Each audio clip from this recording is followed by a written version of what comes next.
Hello students. तो बच्चों आज हम बात करने वाले हैं अरेनियस इक्वेशन के बारे में। ठीक है। तो अरेनियस इक्वेशन हमारे पास क्या होता है, देखो अरेनियस इक्वेशन होता है k is equal to A into E to the power minus का ई ए अपॉन में आर टी। यहाँ पे जो k होता है that is rate constant,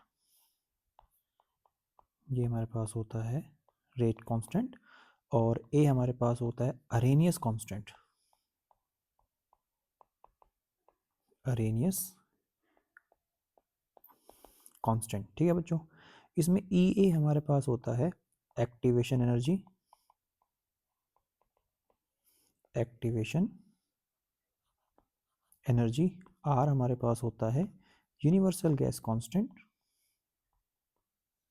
universal gas constant. और बच्चों टी हमारे पास होता है टेम्परेचर, और टेम्परेचर की वैल्यू बच्चों हमेशा पुट करनी पड़ती है हमें केल्विन के अंदर। ठीक है, इस तरीके से। तो अरेनियस इक्वेशन क्या करती है? Arrhenius equation basically tells about the effect of temperature on rate constant, effect of temperature on rate constant. ठीक है बच्चों, तो जो हमारा रेट कांस्टेंट है वो किस तरीके से अफेक्ट होगा टेम्परेचर के द्वारा, उसको एक्सप्लेन करती है अरेनियस इक्वेशन। ये बच्चों हमारे पास हो गया। अब देखो, अब हम क्या करते हैं, यहाँ पर हम नेचुरल लॉग ले लेते हैं इसको सोल्व करने के लिए। ठीक है, तो taking natural log both side, तो हमारे पास होगा नेचुरल लॉग के is equal to natural log A into E to the power minus का ई ए अपॉन में आर टी। अब बच्चों हमें पता होता है लॉग की प्रॉपर्टी, तो अगर हमारे पास है natural log M into N, तो we can write natural log M plus natural log N. इस तरीके से हम यहाँ पे नेचुरल लॉग या लॉग की प्रॉपर्टी अप्लाई कर सकते हैं। तो यहाँ पे हमारे पास क्या होगा बच्चों, natural log A plus natural log E to the power minus का ई ए अपॉन में आर टी। तो बच्चों पावर हमारे पास आगे आ जाती है, हमारे पास प्रॉपर्टी होती है लॉग एम की पावर एन, तो हम पावर एन आगे ले आते हैं इनटू नेचुरल लॉग एम। अब बच्चों देखो क्या होगा हमारे पास में, हमारे पास होता है L N A minus E A upon में R T into natural log E. Natural log E बच्चों हमारे पास होता है 1 एंड लॉग 10 हमारे पास होता है 1, ये हमें याद रखना है दोनों चीज़ें। तो यहाँ पे नेचुरल लॉग ई हमारे पास हो जाएगा 1 हो जाएगा। ठीक है, तो हम क्या, हमारे पास क्या होगा, हमारे पास होगा L N K is equal to L N A minus E A upon में आर टी। ये हमारे पास आती है बच्चों अरेनियस इक्वेशन। अब जो इक्वेशन हमारे पास है ये, इसका हम यहाँ पे ग्राफ प्लॉट कर सकते हैं विद रिस्पेक्ट। ठीक है, तो यहाँ पे हम इसको इक्वेट करेंगे इक्वेशन विद स्ट्रेट लाइन से, y is equal to M X plus C. तो x एक्सिस पे हमारे पास होता है नेचुरल लॉग के, और y एक्सिस पे, और x एक्सिस पे हमारे पास आ जाएगा 1/t। तो इसका इंटरसेप्ट हमारे पास पॉजिटिव है और स्लोप नेगेटिव है, तो इंटरसेप्ट हमारे पास होगा एल एन ए, और स्लोप हमारे पास हो जाएगा माइनस ई ए अपॉन में आर। ठीक है बच्चों, हम क्या कर सकते हैं इसी के अंदर, देखो इसी के अंदर हमारे पास जो नेचुरल लॉग है उसको हम लॉग के अंदर भी चेंज कर सकते हैं। ठीक है, तो क्या करेंगे, नेचुरल लॉग को जब लॉग में चेंज करते हैं तो हम मल्टीप्लाई करते हैं 2.303 से, तो हमारे पास आएगा 2.303, हम इसको लिख लेंगे। ठीक है, ये देखो हमारे पास होता है 2.303 log of k is equal to 2.303 log of a minus E A upon में आर टी। फिर इसको हम डिवाइड कर लेंगे इससे, तो आ जाएगा log of k is equal to log of a minus का ई ए अपॉन में आर टी, और मल्टीप्लाई हम कर देंगे इसको 2.303 से। ठीक है, अब बच्चों जो log वाला जो एक्सप्रेशन हमारे पास है, हम इसको हम क्या करेंगे, इक्वेट करेंगे। तो अब की बार वाई एक्सिस पे हमारे पास हो जाएगा log ऑफ के, और एक्स एक्सिस पे हमारे पास हो जाएगा 1/t। तो अगेन हमारा ग्राफ का नेचर बिल्कुल सेम होगा, हमारे पास हो जाएगा log ऑफ ए इंटरसेप्ट, और स्लोप हमारे पास हो जाएगा माइनस का ई ए अपॉन में 2.303 आर। बच्चों जैसे बताया हमें, यहाँ पे जो आर हमारे पास होता है वो होता है यूनिवर्सल गैस कांस्टेंट। हमें पता होना चाहिए जो इसकी वैल्यू हमारे पास होती है वो होता है 8.314, जब हमारे पास वैल्यू होती है जूल पर केल्विन पर मोल, और एक इसकी वैल्यू होती है 1.98, जिसको हम राउंड ऑफ करके 2 लिख लेते हैं। यूनिट आती है कैलोरीज पर केल्विन पर मोल, और एक हमारे पास होता है 0.0821, जब हम इसको प्रेशर के साथ यूज़ करते हैं, litre ATM kelvin inverse mole inverse. फिलहाल अभी इस इक्वेशन में हम इसको एनर्जी के साथ यूज़ कर रहे हैं, so depending upon the unit of activation energy हम आर की वैल्यू 8.314 भी यूज़ कर सकते हैं और 2 भी यूज़ कर सकते हैं। ठीक है बच्चों, ये हमारे पास हो गया।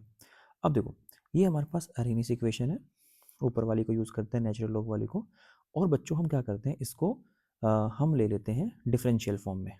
ठीक है, जो इक्वेशन हमारे पास है इसके डिफरेंशियल फॉर्म हम बनाते हैं। कैसे करेंगे, इस इक्वेशन को हम डिफरेंशिएट कर देंगे बच्चों विद रिस्पेक्ट टू टेम्परेचर। तो हमारे पास है नेचुरल लॉग के is equal to natural log A minus का ई ए अपॉन में आर टी है। तो बच्चों इसको डिफरेंशियल फॉर्म निकालने के लिए डिफरेंशिएशन कर देंगे with respect to temperature. So D of L N K by D T is equal to natural log A हमारे पास कांस्टेंट है और कांस्टेंट का डिफरेंशिएशन हो जाता है 0। हमारे पास है माइनस का ई ए अपॉन में आर, और 1 अपॉन टी का जो डिफरेंशिएशन होता है बच्चों that is 1 minus 1 upon T square. ये हमें पता होना चाहिए। ठीक है, तो हमारे पास हो जाएगा D of L N K upon में D T is equal to minus minus plus हो जाएगा, तो ये आ जाएगा ई ए अपॉन में R T square. So this is the differential form of Arrhenius equation. ये भी इंपॉर्टेंट है, ये हमें पता होनी चाहिए। ओके, तो ये हमारे पास आ गई डिफरेंशियल फॉर्म। अब क्या करते हैं, अब हम 2 कंडीशंस लगाते हैं और अपना टेम्परेचर के साथ जो इफेक्ट होता है उसका एक्सप्रेशन निकालने की ट्राई करते हैं। ठीक है बच्चों, देखो अभी हमने कहा कि अगर हमारे पास टेम्परेचर T1 है, temperature T1 rate constant is K1, तो जो हमारा एक्सप्रेशन है आप नेचुरल लॉग का भी यूज़ कर सकते हो, लॉग का यूज़ कर सकते हो, दोनों में से आप किसी का भी यूज़ कर सकते हो। तो हम लॉग वाले एक्सप्रेशन में इसको यूज़ कर लेते हैं। तो हमारे पास आएगा बच्चों, जिसको हम पुट करेंगे यहाँ पे, तो एक्सप्रेशन बनेगा log of K1 is equal to log of A minus E A upon में आर T1 मल्टीप्लाई में आ जाएगा 2.303। बच्चों देखो, जो एक्टिवेशन है हमारे पास एनर्जी होती है, activation energy E A, it is independent to temperature. Activation energy हमारे पास क्या होता है, इंडिपेंडेंट होता है टू टेम्परेचर। अगर कोई ये पूछ ले कि एक्टिवेशन एनर्जी किस चीज़ पे डिपेंड करती है, तो बच्चों एक्टिवेशन एनर्जी 2 चीज़ों पे डिपेंड करती है। एक हमारे पास होता है एक्टिवेशन एनर्जी, एक डिपेंड करती है किस पे बच्चों, कैटलिस्ट पे। ठीक है, एक्टिवेशन एनर्जी डिपेंड्स ऑन, पहला हमारे पास होता है कैटलिस्ट, दूसरा हमारे पास होता है नेचर ऑफ रिएक्टेंट। हर किसी रिएक्टेंट के लिए एक्टिवेशन एनर्जी की वैल्यू अलग अलग होती है। ठीक है, तो जब हम यहाँ पे टेम्परेचर को चेंज करते हैं तो हमारी एक्टिवेशन एनर्जी चेंज नहीं होगी, तो टेम्परेचर को चेंज करने पर ओनली जो रेट कांस्टेंट है वो हमारा चेंज हो जाएगा। तो यहाँ पे बच्चों हमारे पास मिल जाती है इक्वेशन नंबर 1। ये देखो इक्वेशन नंबर 1। ऐसे यहाँ पे हम दूसरी कंडीशन लगाते हैं टेम्परेचर की, कि T2 टेम्परेचर पर हमारा जो रेट कांस्टेंट हो जाएगा that will be K2। Again condition put कर देंगे, हमारे पास हो जाएगा log of K2 is equal to log of A minus E A upon में 2.303 आर T2। ये हमारे पास हो जाएगी बच्चे इक्वेशन नंबर 2। दोनों को सोल्व करने के लिए हम क्या करेंगे, इक्वेशन 2 माइनस इक्वेशन 1, तो हमारे पास हो जाएगा log of K2 minus log K1 is equal to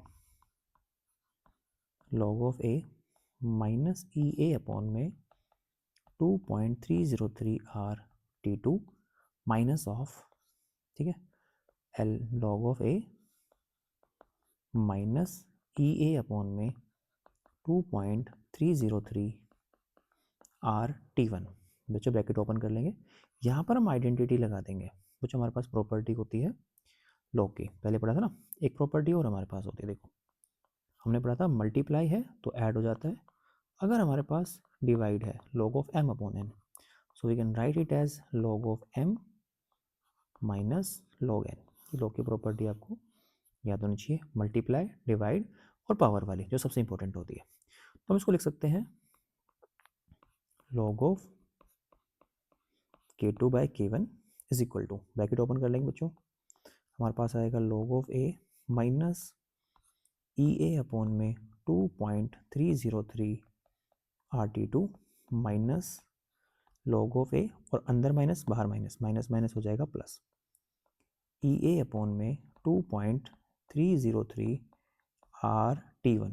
बच्चों log of a कैंसिल हो जाएगा, एक प्लस है और एक माइनस है।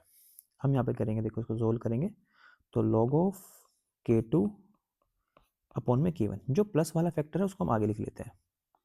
तो प्लस में हमारे पास है ई ए अपॉन 2.303 RT1, माइनस में हमारे पास है ई ए अपॉन में 2.303 RT2। तो बच्चों यहाँ पे जो चीज़ कॉमन है उसको बाहर निकाल लेंगे, ई ए अपॉन में 2.303 R, ये कॉमन था हमने बाहर निकाल लिया, आ जाएगा 1 अपॉन T1 माइनस 1 अपॉन में T2। This is equal to log of K2 by K1।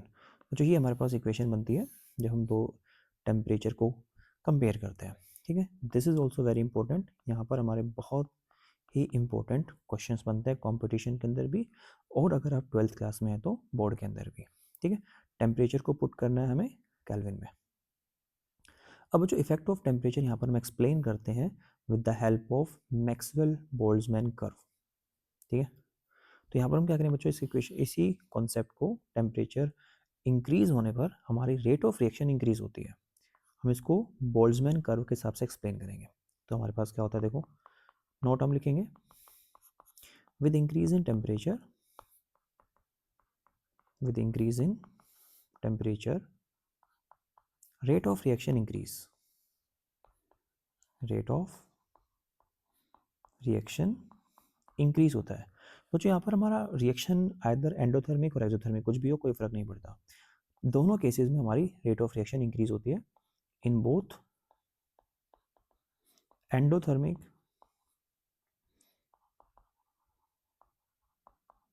As well as exothermic.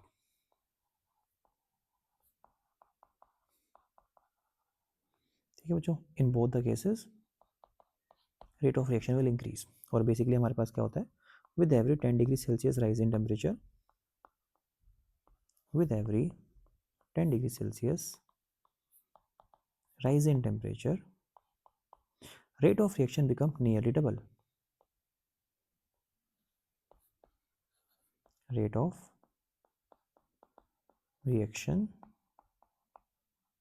become nearly double। तो ऑलमोस्ट हमारी जो रिएक्शन है वो डबल हो जाती है। ठीक है, रेट बढ़ जाता है। इसको हम एक्सप्लेन करते हैं मैक्सवेल कर्व के साथ में।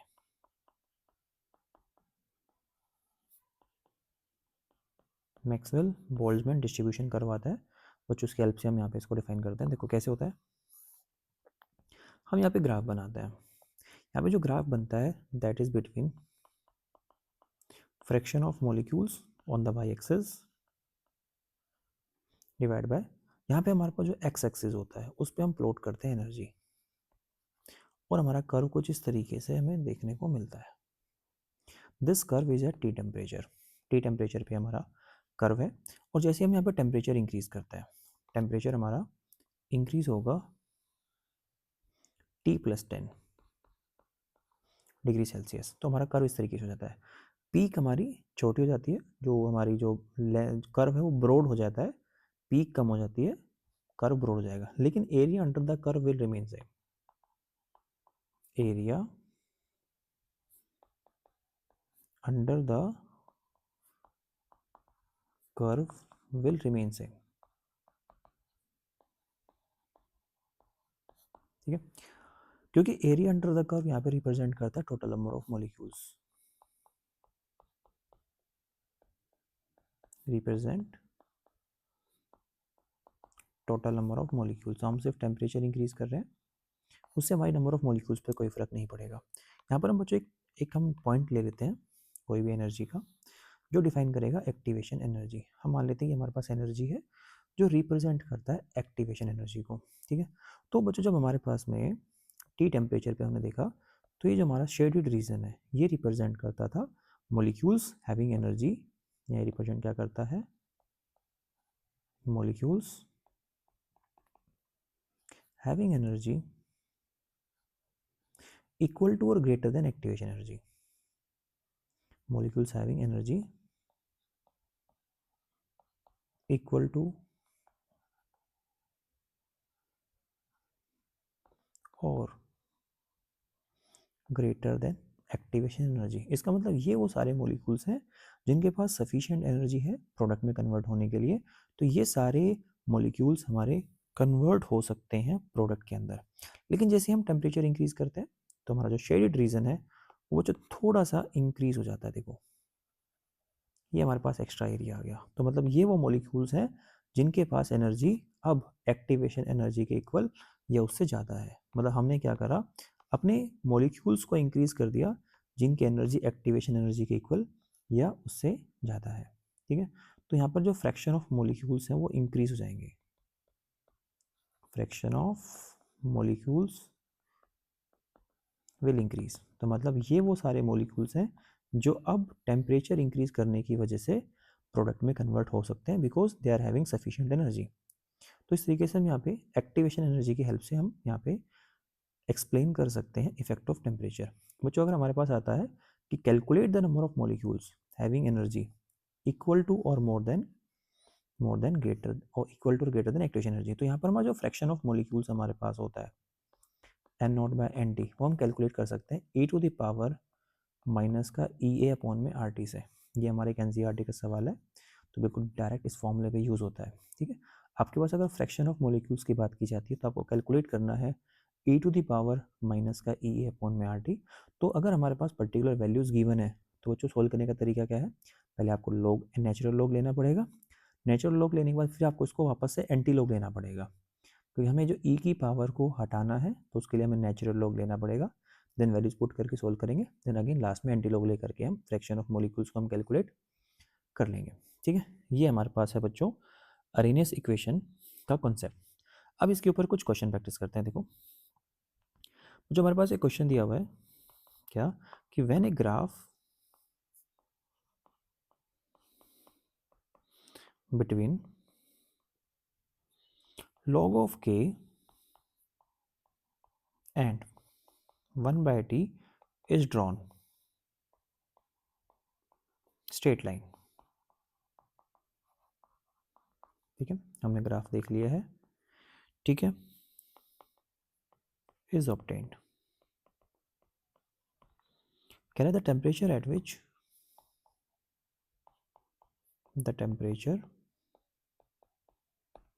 which line cuts y axis and x axis is, मतलब जो हमें टेम्परेचर बताना है जब जो इक्वेशन हो, जो हमारे पास स्ट्रेट लाइन जो मिल रही है वो एक्स एक्सिस और वाई एक्सिस को कब कट करेगी। तो ए ऑप्शन हमारे पास है 0 ई ए अपॉन में 2.303 आर लॉग ऑफ ए। कुछ आप इस पार्ट को थोड़ा सा आप स्किप कर सकते हो, आगे चल सकते हो और खुद क्वेश्चन को ट्राई कर सकते हो। सेकंड ऑप्शन हमारे पास है इनफाइनाइट ई ए अपॉन में R L N A. Option C बच्चों हमारे पास गिवन है 0 log of a and option D is given as none of these। Okay तो इस तरीके से हमारे पास क्वेश्चन है, हमें बताना है कि जो हमारे पास जैसे हम ग्राफ बनाते हैं, ये देखो तो हमें स्ट्रेट लाइन मिलती है, ठीक है, log of k versus 1 by T का, तो किस पॉइंट पे वो एक्स एक्सिस को टच करेगा और किस पॉइंट पे वो वाई एक्सिस को टच करेगा, ये हमें बताना है। तो देखो बच्चों अगर हम बात करें कि जब हमारा लाइन कट कर रही है वाई एक्सिस को, तो वाई एक्सिस को जब कट करेगा then 1 by T become 0 at Y axis. जब हमारा ग्राफ कट होगा तो 1 बाई टी विल बिकम 0 और 1 बाई टी 0 हमारा 0 होगा, तो टी हमारे पास हो जाएगा infinite. Something upon zero is infinite. ठीक है, अब अगर बात करें line which cut at X axis, तो एक्स एक्सिस पे कट करने के बाद log ऑफ के जो हमारे पास है उसकी वैल्यू हो जाएगी जीरो। बच्चों हमारे पास क्या होता है, log of K is equal to log of A minus E A upon में 2.303 आर टी इक्वेशन होती है। तो log ऑफ के हमारा जीरो हो गया, so zero is equal to log of A minus का ई ए अपॉन में 2.303 आर टी। हमें टेम्परेचर निकालना है, इसको इधर ले आएंगे हम, तो हमारे पास आ जाएगा बच्चों log of A is equal to minus का ई ए अपॉन में 2.303 आर टी, माइनस माइनस ये प्लस हो जाएगा। हम टेम्परेचर निकालेंगे, सो temperature is equal to E A upon में 2.303 आर, ठीक है, and we are getting log of A. तो 2.303 इंटू लॉग को हम लिख सकते हैं नेचुरल लॉग, तो हमारे पास आ जाएगा ln ए इंटू आर। ठीक है, तो जब बच्चों एक्स एक्सिस की हम बात करेंगे तो जो हमारी लाइन कट करेगी एक्स एक्सिस को वो किस पॉइंट पे कट करेगी, ई ए अपॉन में ln ए इंटू आर। और जब हम वाई एक्सिस की बात करेंगे तो जो हमारा इक्वेशन कट करेगा, जो इक्वेशन है लाइन, वो जब कट करेगा वाई एक्सिस को तो हमारा कट करेगा at T is equal to infinite. So according to this we are getting option B as the correct answer. ठीक है बच्चों, इसी के साथ में हम एक चीज़ पढ़ते हैं जो हमारे पास आता है टेम्परेचर कोफिशिएंट। बच्चों हम बात करते हैं टेम्परेचर कोफिशिएंट की। बच्चों टेम्परेचर कोफिशिएंट को बिल्कुल आसान भाषा में समझते हैं। ठीक है, ये कैलकुलेशन के अंदर यूज होता है। टेम्परेचर कोफिशिएंट बेसिकली ये बताता है कि जब हम टेम्परेचर को इंक्रीज करेंगे तो रेट ऑफ रिएक्शन कितना इंक्रीज होगा। Let's suppose temperature coefficient is given as 2। इसका मतलब क्या होगा, that means with every 10 degree Celsius rise in temperature, rate of reaction become double. Rate of reaction becomes double. That means K2 is equal to twice of K1. Rate double हो जाएगा तो rate constant भी double होगा। अगर हमारे पास temperature coefficient है बच्चों 2.5, इसका मतलब क्या होगा, with every 10 degree Celsius rise in temperature, जो टेम्परेचर को हम इंक्रीज करेंगे वो 10 डिग्री सेल्सियस से ही करना है। ओके, तो विद एवरी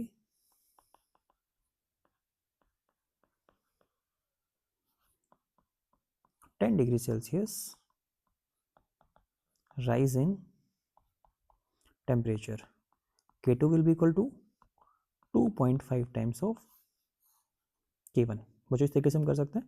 तो अगर टेम्परेचर कोफिशिएंट हमारे पास है 3, इसका मतलब जैसे हम 10 डिग्री सेल्सियस से टेम्परेचर को इंक्रीज करेंगे K2 will be equal to 3 times of K1। तो temperature coefficient is also very important topic जहाँ पे हमारे न्यूमेरिकल बनते हैं। देखो हमारे पास क्वेश्चन है, क्वेश्चन कहता है, देखो द टेम्परेचर कोफिशिएंट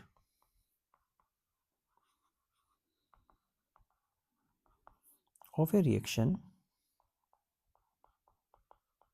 1 is 2। एक रिएक्शन हमारे पास है जिसका टेम्परेचर कोफिशिएंट हमारे पास गिवन है 2, and reaction second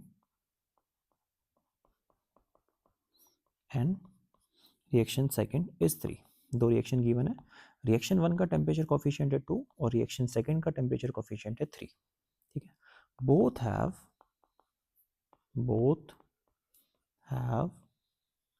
same speed at 25 degree Celsius temperature. 25 degree Celsius temperature पे दोनों की स्पीड बिल्कुल सेम हमारे पास है। ठीक है, and show first order kinetics. Okay, order of reaction is given as 1। अब कहता है the ratio of rates of reaction of these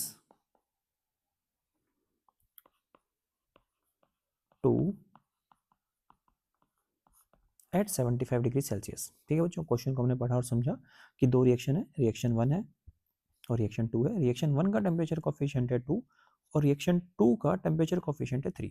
25 degree Celsius temperature पे दोनों का स्पीड सेम है, मतलब दोनों की रेट ऑफ रिएक्शन सेम है। तो बताओ 75 डिग्री सेल्सियस टेम्परेचर पे उनका जो स्पीड है, उनका रेट का क्या रिलेशन होगा। चलो बच्चों ट्राई करते हैं। देखो दो इक्वेशन हम यहाँ पे ले लेते हैं। एक हमारे पास इक्वेशन 1 जिसका temperature coefficient is given as 2। तो बच्चों 25 डिग्री सेल्सियस टेम्परेचर है। ओके, सेकेंड हमारे पास इक्वेशन है जिसका टेम्परेचर कोफिशिएंट हमारे पास है 3। ठीक है, दोनों का रेट सेम है। यहाँ पे R1 है, यहाँ पे भी R1 है। दोनों का रेट क्या है बच्चों, सेम है। बच्चों जैसे हम यहाँ पे इसको टेम्परेचर को 25 से 35 डिग्री सेल्सियस टेम्परेचर करेंगे तो इक्वेशन 1 का टेम्परेचर कोफिशिएंट है 2। दैट मीन्स यहाँ पे रेट ऑफ रिएक्शन हो जाएगा डबल, तो 2 टाइम्स ऑफ R1। यहाँ पे क्या हो जाएगा 3 times of R1। Equation second के लिए टेम्परेचर कोफिशिएंट है 3, तो रेट विल बिकम 3 टाइम्स। ऐसे ही बच्चों फिर हमारे पास क्या होगा 45 degree Celsius, 55 degree Celsius, 65 degree Celsius and then we have 75 degree Celsius temperature. तो बच्चों हमारे पास होगा 2R, देन वी हैव 2 की पावर 2R1, 2 की पावर 3R1, 2 की पावर 4R1, 2 की पावर 5R1। तो यहाँ पे हमारे पास है टेम्परेचर कोफिशिएंट 3, तो 3 गुना बढ़ता जाएगा। 3 की पावर 2R1, 3 की पावर 3R1, 3 की पावर 4R1 एंड 3 की पावर 5R1। ठीक है, तो बच्चों ने दोनों का रेट कैलकुलेट कर लिया एट 25 डिग्री सेल्सियस टेम्परेचर जो हमसे पूछा गया था। अब दोनों का रेशियो निकाल लो। तो हमारे पास क्या होगा 2 की पावर 5R1 डिवाइड बाय 3 की पावर 5R1। R1 से R1 कैंसिल हो जाएगा, so ratio comes out to be 2 की पावर 5 एंड 3 की पावर 5। इसको हम सोल्व कर लेंगे और अपना आंसर हम यहाँ पे टिक कर सकते हैं। तो जो इस तरीके से हमें जो क्वेश्चन करने हैं टेम्परेचर कोफिशिएंट के, तो सबसे इंपॉर्टेंट यहाँ पे हमारे पास होता है अरेनियस इक्वेशन। यहाँ पे डायरेक्ट रिलेशन आ सकता है या फिर टेम्परेचर कोफिशिएंट से जुड़ा हुआ सवाल आ सकता है हमारे पास में।